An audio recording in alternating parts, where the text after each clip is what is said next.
The opinions and statements made by the guests of the Success in Practice podcast are their own, and I do not endorse or accept responsibility for their positions. Any information given by myself or the guests is educational in intention and not to be taken as medical advice. If you choose to act on the content involved in the podcast, you do so at your own risk.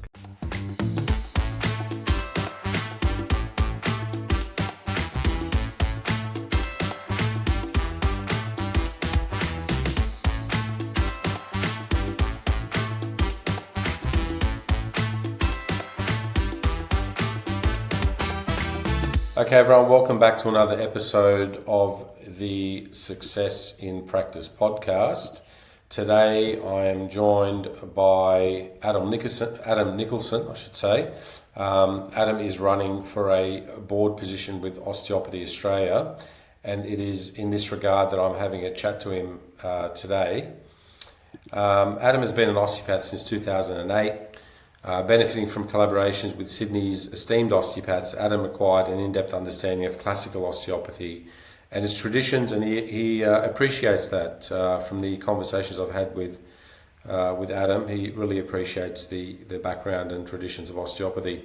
In addition to his role as in-touch director and principal osteopath, Adam serves as a presenter and tutor for osteopathic university students, a lecturer for community and allied health groups, and collaborates with local sports and dance organisations.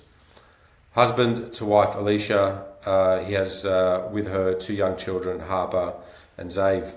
Adam takes pride in his membership with Osteopathy Australia.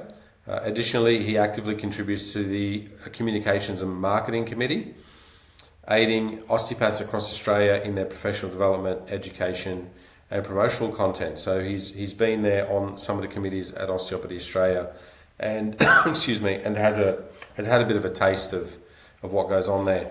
Adam, thanks for being on the podcast, mate, and welcome back. This is your second episode with me, and we're doing this as more of a chat about your candidacy, but I'm sure we'll probably do a round three, and we'll talk more about specifics to do with osteopathy and treatment and some of the stuff that I like to talk about. But today I just want to talk about... Thanks for having me. Appreciate it. Thanks for taking the time out and doing what you do to try and broaden our horizons and have some open communication dialogue. It's fantastic.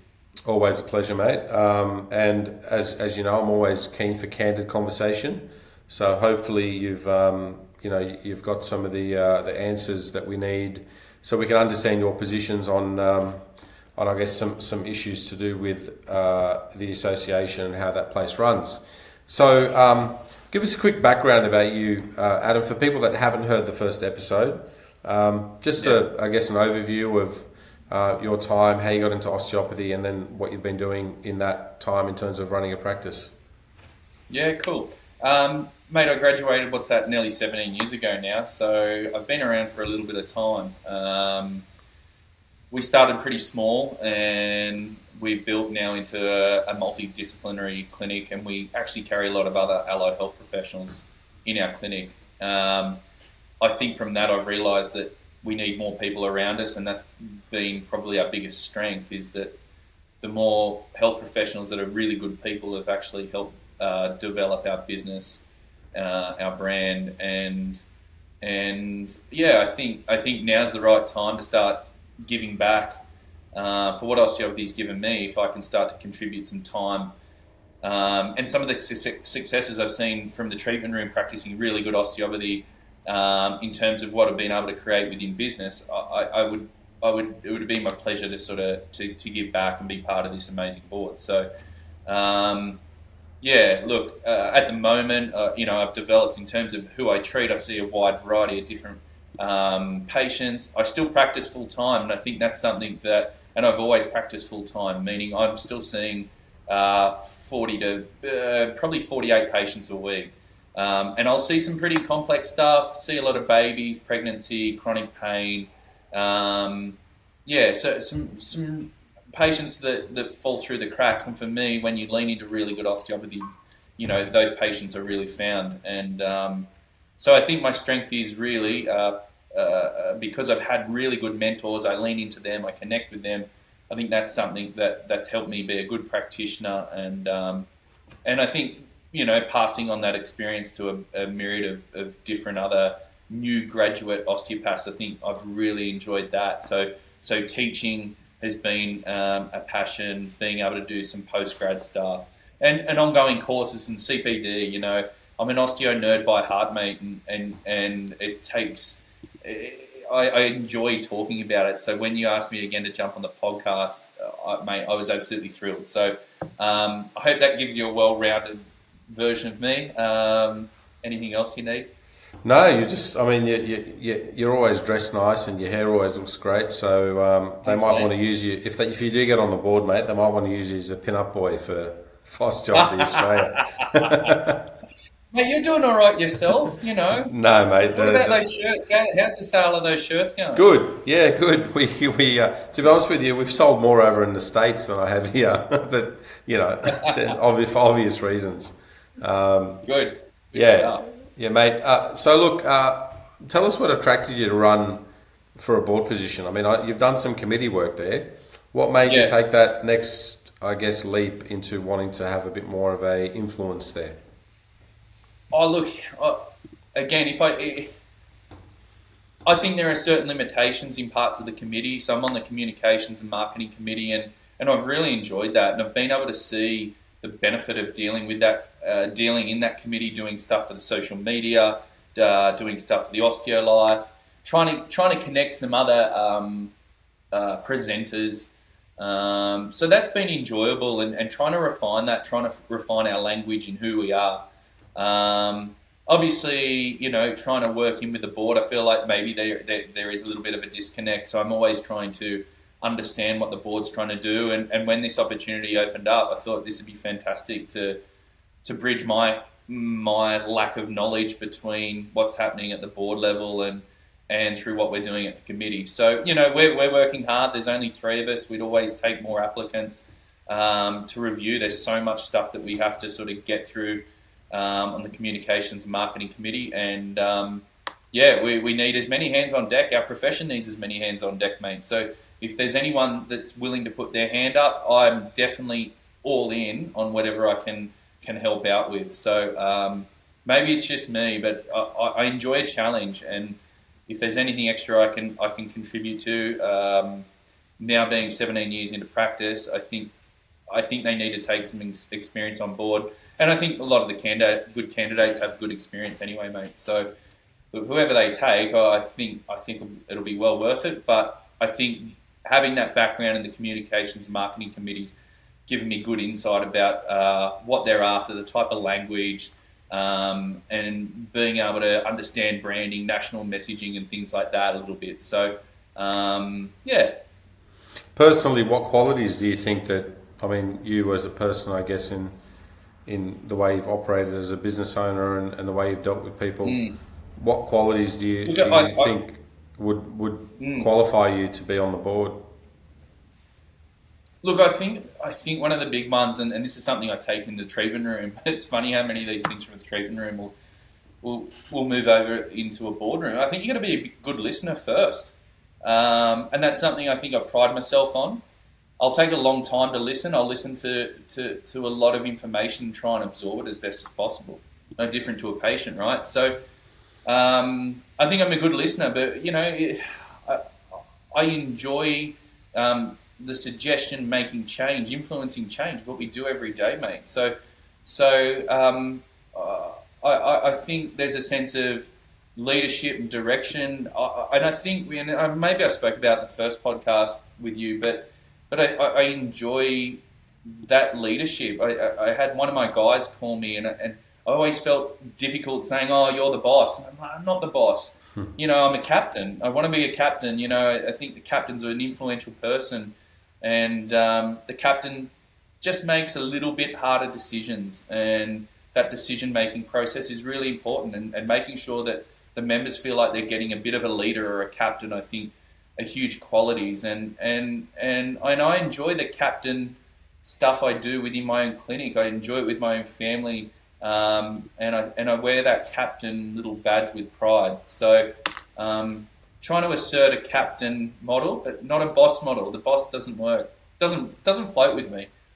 Yeah, right. So I guess it's more working with rather than, when some, I guess one of Yeah, your employees, or somebody that works with you, I know some of the people that work with me, I often catch them and I'll say, oh, I work for Sami. I'm like, no, you work with Sami, yeah.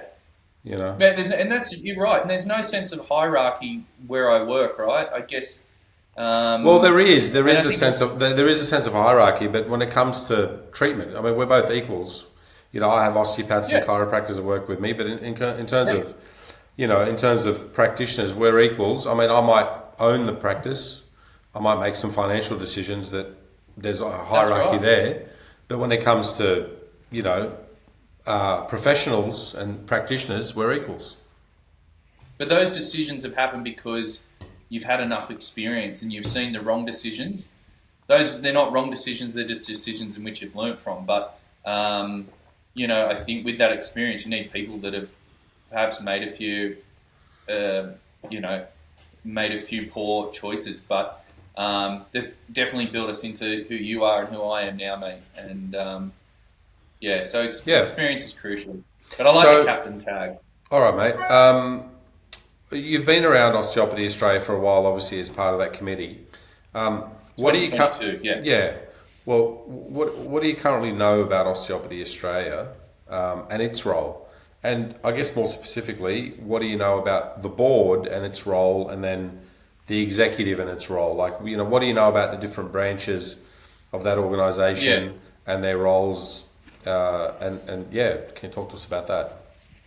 Look, I've been in it since 2022, and we started as the education editorial committee, which has then split into just smaller subcommittees, I guess. So again, I'm one of those smaller subcommittees, right? So do I get relayed perhaps what some of the policies and strategic plans are up top? Yeah, it probably filters down. It's probably a little bit too slow for my liking. Um, but in terms of the board, I think from what I can look at, it seems like the board it desperately needs a someone to represent Sydney and New South Wales. So I think that's important. I think in terms of voting for someone and having that national breadth, I think is really important. But yeah, in terms of what I know, I probably know enough to make my way through it, but I think that would probably be made clearer once I'm elected, and if there's any, I don't think it's confidential, but strategic planning that they may have within the board, I think would be exciting to understand and peel apart a little bit more. Hello, everyone. I'd like to take a quick moment to thank everyone for watching and listening to the podcast. If you have received value from this episode, the kindest thing you can do for me is to like, share, follow, and subscribe to the channel on whichever platform that you are listening on. If any of the conversations have resonated with you and you feel that I can help elevate your practice, you can find me at successinpractice.net. That is, the Success in Practice program can be found at successinpractice.net. The Success in Practice program is the signature program that takes a practitioner who may be struggling with retaining patients. They may not be certain about building effective treatment strategies, and they may feel somewhat anxious and doubtful about what they are going to do with a patient. And they are not really accelerating in the real world of private practice. It takes this practitioner and it turns their careers right around to the point where the patients have an effective diagnosis and a real treatment plan that they can take home. Patients are happy to book in multiple sessions with you, and they are confident about your abilities. And more importantly, you now have direction and are confident about your own abilities. The program streamlines how you operate as a practitioner. Guys, you should have been taught this at university, but you weren't. You may have been practicing for the last few years thinking there has to be a better way. There has to be a more effective way of engaging with patients and getting them results. Well, there is. And this is what the program delivers. Go to successinpractice.net and check out the options available to you. See where I can help you easily grow your patient list and finally earn the rewarding income that you deserve. For all the information on how you can reach me personally, check out the show notes. Also in the show notes, you'll find a link to the chat transcripts from these podcasts. These are valuable and a wealth of information. I really hope that you're enjoying the podcast. Guys, leave a comment if there's any questions on this episode, and please, Don't forget to like, share, follow, and subscribe to the channel. Now, back to the show.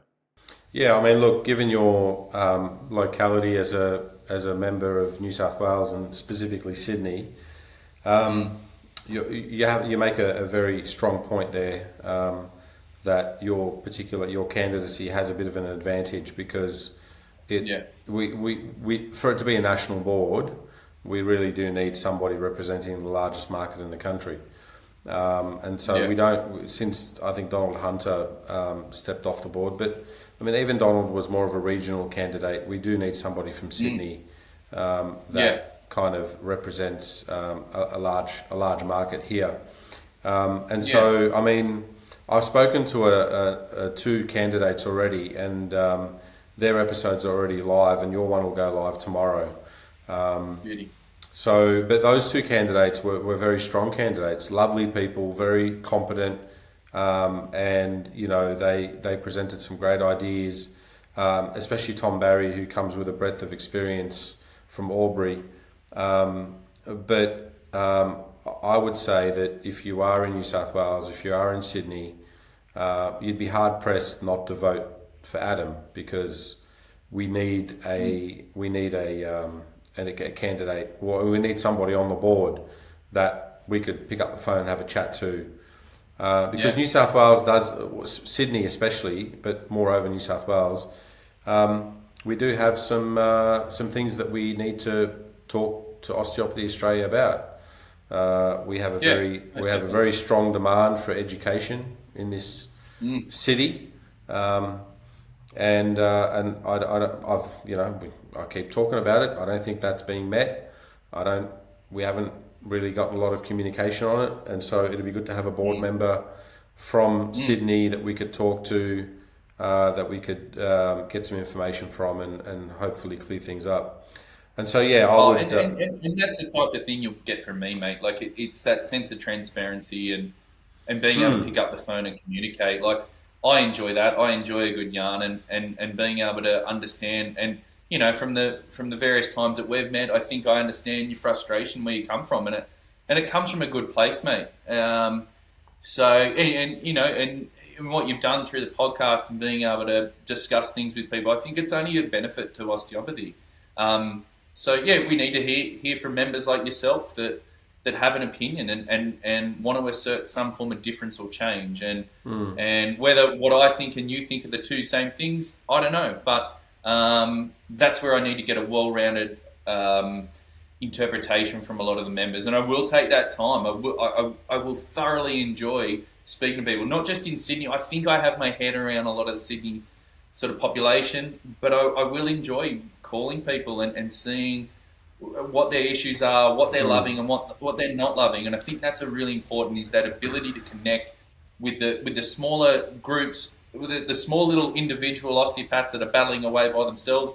And it might be the big business leader, you know, that has multiple osteopaths working with them. So I think there's lots of good minds out there. It's just harnessing them all and bringing them together. And I enjoy that part. I love just smashing it all together. I think that's something that I will really, really look forward to.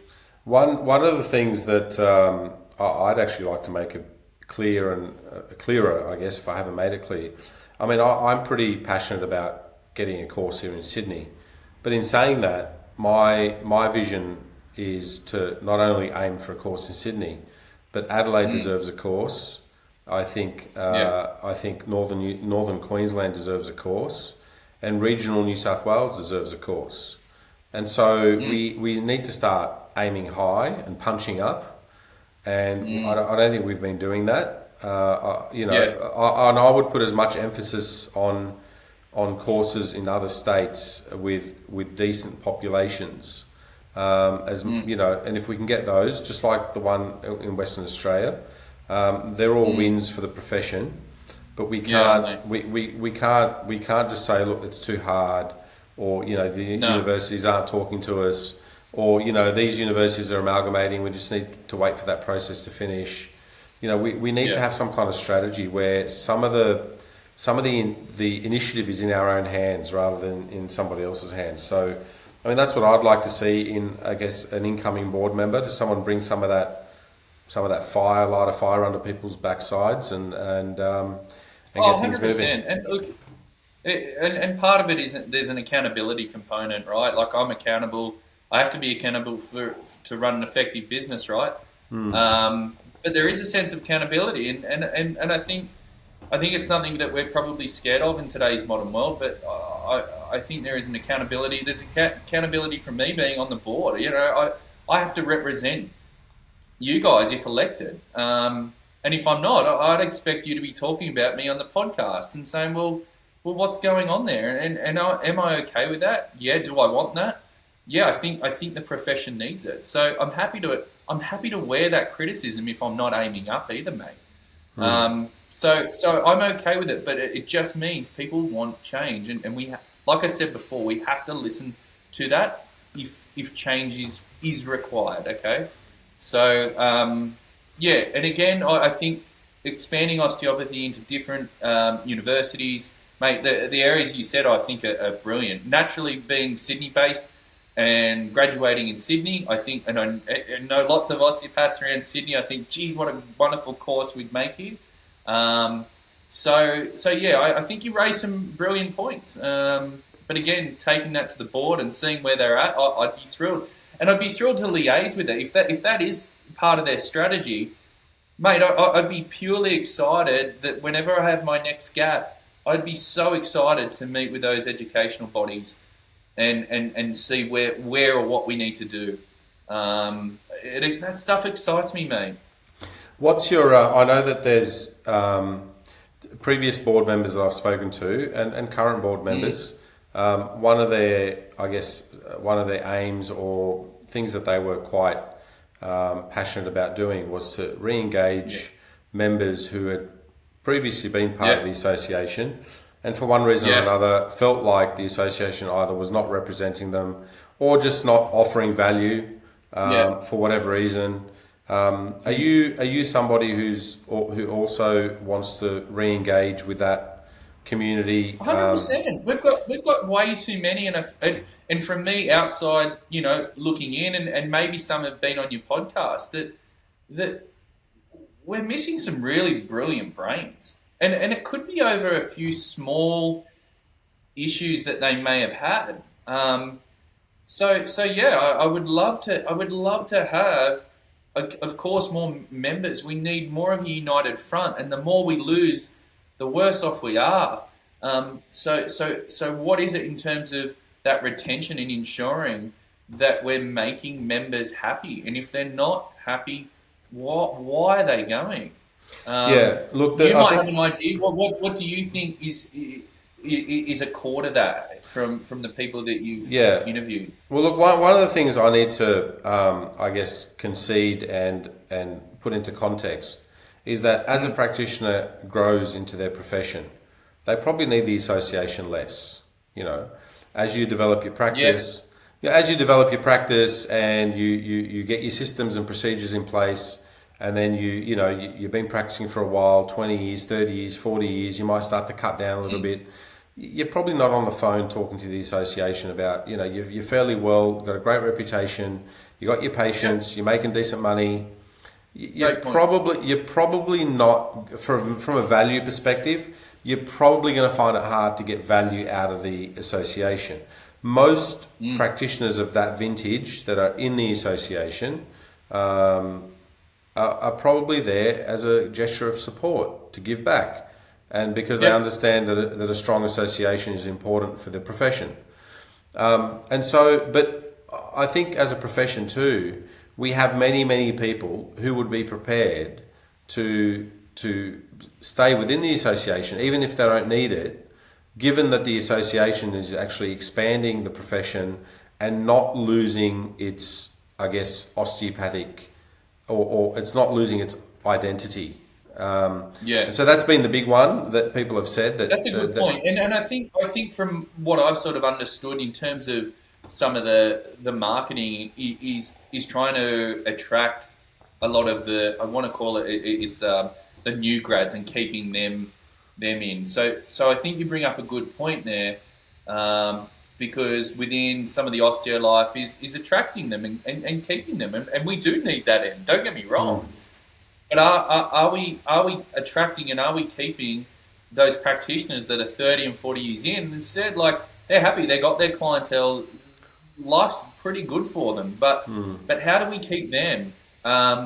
You know, one of the things that I'd love to see with them is perhaps, you know, engage them with CPD, engage them with, you know, more eloquent podcasts. Who are their contact list? Like, who are honestly the people that they know that are within the allied health and the medical fields? Like, they would just have such a wealth of knowledge. And who is it that we can put in front, that they use, we can put in front of the new grads? So I think we've got two ends of the spectrum. I feel like maybe there's a little bit more balance in trying to keep some of the new grads or the early career, which is great. That needs to happen. But you bring up a great point, mate. Yeah, I was purely talking about osteopaths who have been around for a bit longer. But in terms of new grads, I mean, I don't think there's a great take up there of new grads joining the association. And that would be purely a value proposition. And so for some reason, they're not seeing value in it. Now, I think about my first, say, 2 years of being an osteopath. I won't pretend to say that it was any harder, or it's probably easier than what the new grads are going through now. Just from working, I jumped straight into work and was making a decent amount of money pretty quickly, and so were a lot of my peers. And you would know this, Adam. We came into a market that was fairly demanding osteopaths, and so it wasn't saturated, you know. So we had this bit of a golden boom. But putting myself in their shoes, I would say that one of the things that would attract me as a new grad is if my mentor or the people that I looked up to were in the association and they were actively encouraging me to be part of the association. If I saw that they were advocating for that, I would just join the association straight away. My mentors were in the association. They were heavily involved when I was a new graduate.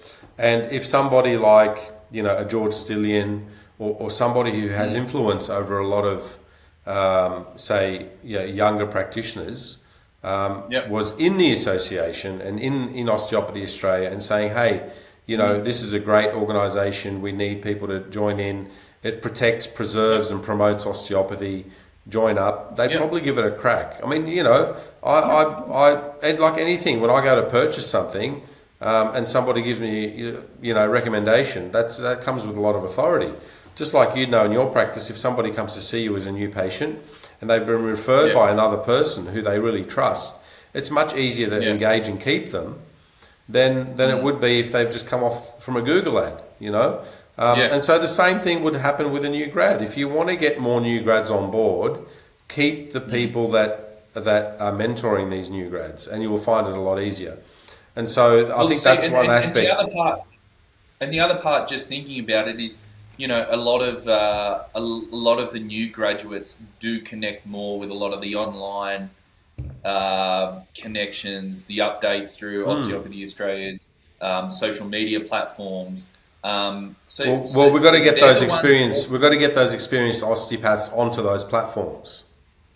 That's right, and that's where we are possibly losing that engagement of those more experienced ones, because again, they don't need to. Well, they're of a different generation, but how do we engage them? Maybe through more old school methods, and you know, I'm a bit old school. Maybe my dad taught me that, but picking up the phone and grabbing a coffee or a beer with them would probably not be a bad start. So look, I've been able to engage with them pretty. I had John Pitcher on. He's been practicing for 40 years plus. I've had you know, Bruce Duncan's done a couple of. He'll be doing his second episode with me. I've had George Stillian do 2 episodes with me, and so it's not like they're not tech savvy or anything like that. I mean, they're fairly competent people. Rosalba Courtney, you know, you know, people that have been around for a very long time.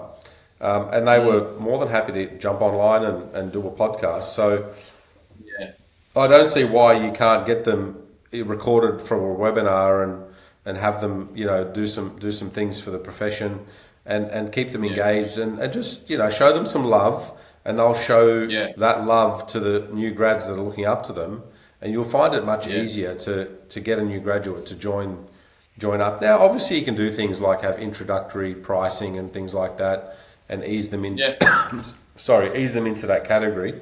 But ultimately, there has to be you have to see But value they were there. disillusioned by something for them to leave, and Yes. that's where I think the goal.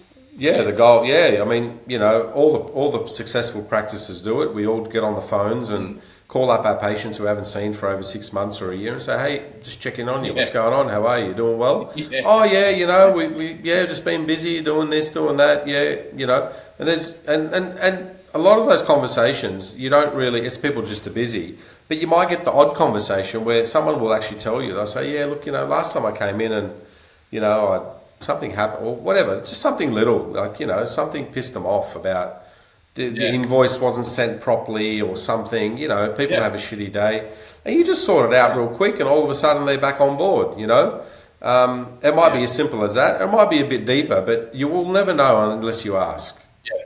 Unless you ask. Yeah. Yeah. So yeah, that's the way that I think that we need to re-engage some of the people that have No, gone. I'm We in need to reach agreement. out. We need to reach out to them. Uh, 100%. are there any, I guess, specific issues that you would like to tackle within Osteopathy Australia? We've talked about education. We've talked Yeah, about re-engagement. Is there anything that's a bit yeah. closer to your heart that you think that you want to do there? Look, I feel like personally, I think we have an opportunity to engage more other allied health professionals. I feel like they're hanging for a connection with osteopathy and osteopaths in general. I feel like the ones that I connect with are really intrigued about what we do. And we have a lot of crossover of clientele, but I feel like they have a lot to give us and we have a lot to give them. So I feel like connecting deeply with other allied health professionals, maybe their associations, finding out, who is in the top echelon, why are they doing it, why are they thinking outside the box, and putting those people in front of us and vice versa. Maybe it is, jumping on one of their podcasts. So I feel like there's a connection there that I think we're maybe underdoing a little bit. And not only will it help us with our CPD, bit of identity and bit of brand stuff, pushing osteopaths in front of, let's call it optometrists. What happens when a patient walks into an optometrist, says they're complaining of headaches. Like, where do they go? I know I have a good relationship with a few optometrists in the area. I know where they go. They come and see an osteopath. So I feel like with the osteopaths that I connect with nationwide are losing connections. And I feel like we use a very narrow amount of allied health professionals. I feel like that we're very more exercise, using exercise physiologists. Amazing, love them too. But I think midwives are amazing. The work that they're doing in understanding pregnancy, being able to work in regards to referring to osteopaths. Dentists, you had George Stillian on talking about the craniodental. I think that's a huge one. Psychologists. One of my little sort of side things I'm trying to work with at the moment is actually truly trying to understand men's health. Now, I don't think you have to have a mental health condition, but I think psychologists are looking for that next layer of help as well. I feel like they're a bit isolated. So we have to be the bigger profession. We have to start putting ourselves in front of other professionals, telling them how good we are, because we're really good at helping patients. But that cross-pollination, I think, needs to happen a little bit more smoother. And I think that's something that I'm a bit passionate. I'm really passionate about, not just to help the association, but also to help our patients as well. So I think there's a little bit there I'd love to help out with. And look, just push a bit more of our branding. I think we're a smidge unsure about who we are and who our identity is, and so just to really solidify that and bring that home. And I think once we really know who we are and we can talk about it and can vocalize it and say it with pride, then I think that's something that I feel like is lacking. I felt like I really got a good insight into that pride at the Osteo Australia conference in Sydney last year. And talking to some of those international osteopaths, I feel like that they had this different pride that they brought along.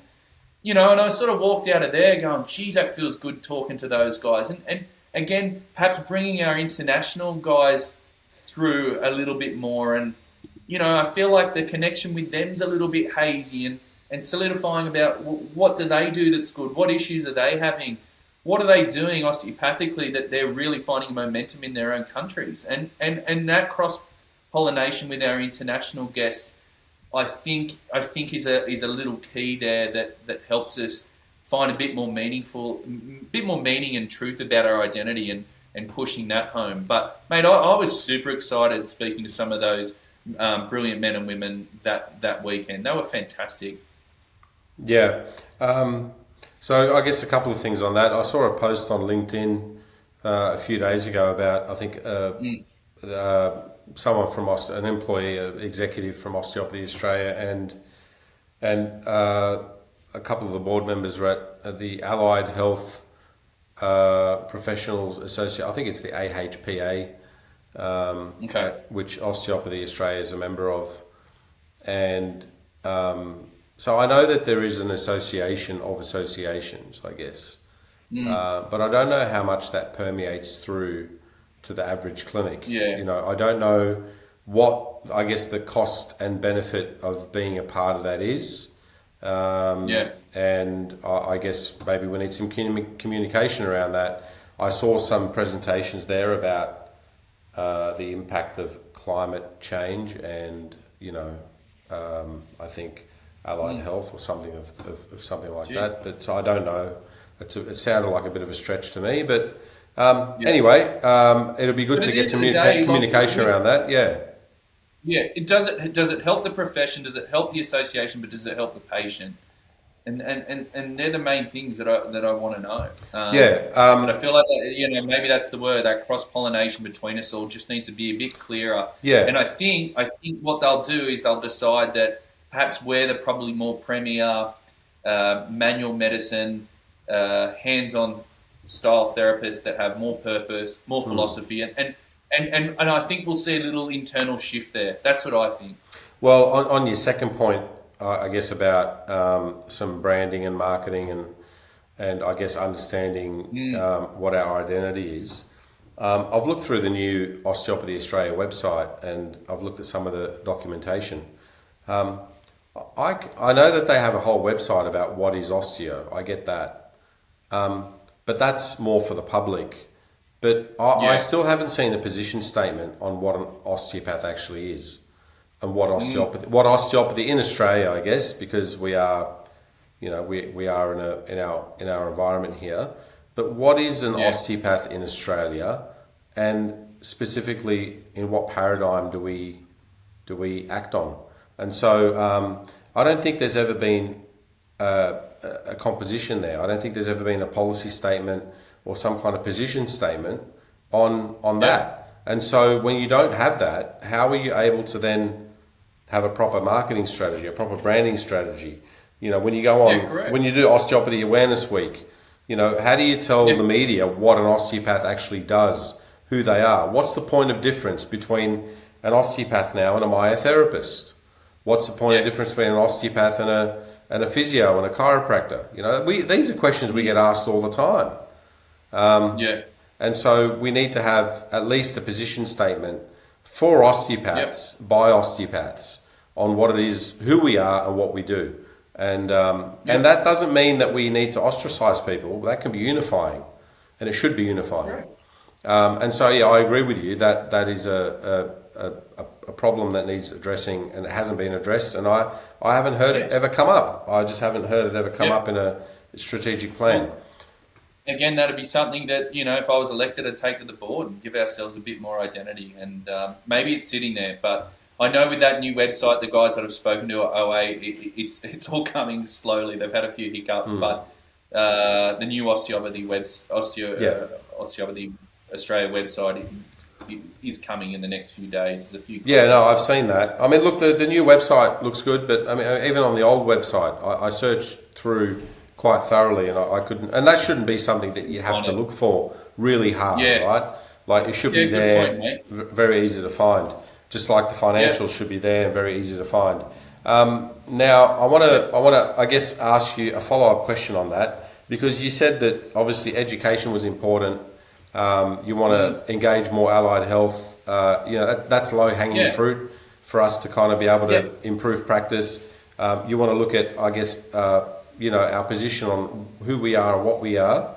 Let's say you take all this to the board, Adam, and you, I guess you find that what the board seeks to do with clarity and direction, employees at Osteopathy Australia maybe aren't either capable or don't have the resources or just aren't able to execute. Are you a candidate that's prepared to, I guess, hold people there accountable for their... Hello everyone, just a quick break to give you some information on where to best find me. The first place is the private Facebook group called the Successful Practitioner Pathway. I've set up this private group as a place where practitioners can go and get tips and advice on how to best accelerate their practice and improve their clinical practice skills. The second place to find me is at successinpractice.net. That is where the Success in Practice signature program is housed. You can find more information about me and how I can best help you achieve success in your practice. So, the two best places, the private Facebook group, the Successful Practitioner Pathway, and successinpractice.net. I will link to both those places in the show notes, so for more information, please see the show notes. Now, enjoy and back to the show.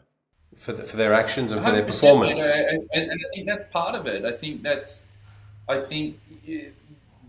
a normal process of the board anyway, is to review positions and policies and people and getting that accountability. So yes, I think that's a very normal process that if elected, I'll undertake with the rest of the board as well. So yes. That's not I don't think that's a tricky question to answer. It wasn't meant to be. No. Yeah. And I guess then, where do you see yourself fitting in there? Like, I know there's a couple of different, even committees within the board. People that look after research, education, so forth. Where do you see yourself fitting in there? Yeah, that's a good question. Look, I think at first it might take 3 to 6 months. I'd love to catch up with Brett as well, and he's the outgoing board member, and just get his insights upon things as well. So I think there needs to be a nice handover over a coffee, and seeing. Might be hard if he's in another state. That's all right, mate. Do whatever. You have to fly over there for a coffee. That's fine. What's the problem with that? Nothing. I'll do it. Nothing at all. I don't mind a coffee. But yeah, look, I think there needs to be that transition and handover. I'm not going to go in all guns blazing. I think that's the wrong thing to do. Again, I think it takes time to listen and again, like in that, if there is a so-called downtime, communicate with some of the members about what some of the issues and areas they'd like to see improved. Yeah. Do I have all the answers? No, it takes time to listen, mate. So, look, what is it, 3 to 6 months? I don't think that's a bad time, really, to kind of get my head around it all. And listen. I'm going to observe it all, and then from there, I'll probably make some recommendations from that. But no, I'm happy. I'm happy to make those recommendations based upon my experience and what I've seen. Look, you've probably answered this last question. As bits of other questions, but I'll ask it anyway, just to kind of get it rounded up. Where do you? I mean, what are the major current, I guess, challenges facing the profession in the next 5 years? And I say that you've answered it because I guess you would see some of the things that you want to tackle as being some challenges that are facing the profession in the next 5 years. But yeah, that's the question for you there. What do you think is really challenging us in the next 5 years? Look, as we said, I think reviewing what we've probably said, it's weirdly enough come up in most of the questions. I think bringing back some of the the members who have left, the experienced ones, even the non-experienced ones, I think finding out why, really solidifying our identity and who we are, and being really sure about who we are and how good we are, and putting that across, and putting it across in a right way that comes across real unified and professional. And so I think that then needs to be sort of done through our social media channels. Again, trying to engage those members, trying to engage the public back into Osteopathy Australia, I think is a really important thing. And I think they need a different language. The members need a different language. And Osteopathy Australia, to their credit, they're trying to manage different people and different stakeholders at all different levels, right? And, you want your part, the consumer wants their part, the government and those stakeholders want their part, and they want their language, right? So it's, I can come in and say, well, this is what I want, but, by the time I get to sit around and listen to the board about what they're after, again, the growth, I think the education, moving into more universities, it helps broaden our horizons, it gets more people into osteopathy. I think, as I said, the connection with other allied health. The other one I mentioned about allied health is, I think, moving, there might be a little bit of work happening, but the imaging providers also, I think we need a bit more of a leg up with the imaging providers. I feel like that referral process and clarity to patients is a little bit clunky at the moment. So I'd love just to work out who the imaging providers are and find out if there's some sticking points with osteopaths. I don't know if you find that in clinic. I've been able to reconcile it at mine, but making sure that we're getting good connections with our imaging partners as well. Yeah, the imaging thing is, I think, something you're on there. You're on the money there. Radiologists might find themselves out of a job in the next 5 years with AI, but that's another topic of conversation. Yeah. Look, I want to, I guess, then give you the final word, and to really, just give us your summary of why people should vote for you. My main thing for you, I guess, is that you're from Sydney, and that's, as much as you're a good bloke, we need somebody there that has some kind of direction, and is really sticking up for that state and that city. But I'll give the last word to you, Adam. Yeah, well, how do you wrap all that in? Look, at the end of the day, I think you need a good leader, a good captain that's going to drive osteopathy forward. I think you need someone that still is at the coalface of really trying to help their patients still, so you know what's coming through the door. I think there's an element of pride that has to happen, and a sense of pride that board member has to have about osteopathy. I think they need to have, I think I've got some really good connections in other allied health fields.